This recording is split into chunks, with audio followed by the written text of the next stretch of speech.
సర్వయుగానికి కారణ జన్ముడు,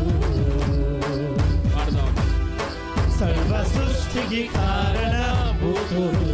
స్వరాలెత్తి సర్వయుగానికి కారణ జన్ముడు,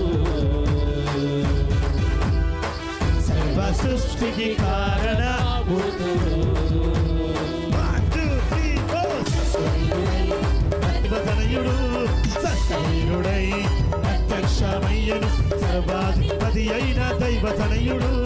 ఇమ్మానుయేలుగా మనకై పుట్టెను, దేవుడే మనకు తోడని బయలుపరచెను.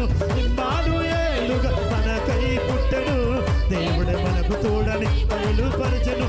సర్వజనులకు సంబరము, సమాధానమే జగతికి సదాకాలము. సర్వజనులకు సంబరము, సమాధానమే జగతికి సదా, సర్వజనులకు